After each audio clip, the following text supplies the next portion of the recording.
à l'islam, nous dites-vous dans cet élément. Bala.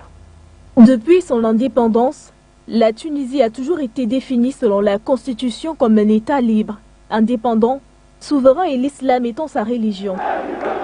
Cependant, cette référence à l'islam pourrait bientôt disparaître.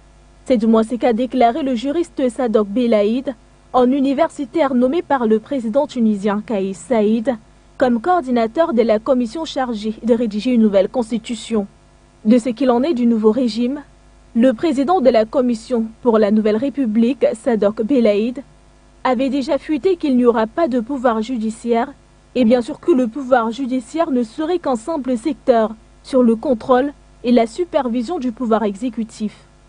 Il a par ailleurs insinué que toutes les prérogatives de l'exécutif seront entre les mains de la République.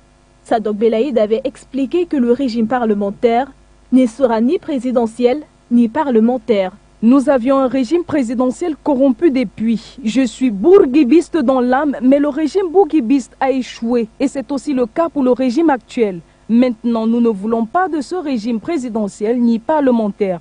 Je mettrai en place un régime capable d'impulser l'économie nationale. C'est un régime tunisien pur.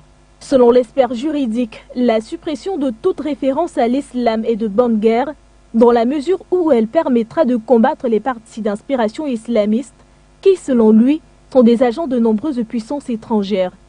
La Nahda et autres partis sont les suppôts de plusieurs forces ou puissances ou États ou mini-États étrangers qui ont beaucoup d'argent, qu'ils veulent dépenser comme ils veulent et qu'ils utilisent pour intervenir dans les affaires du pays. Ça, c'est de la trahison.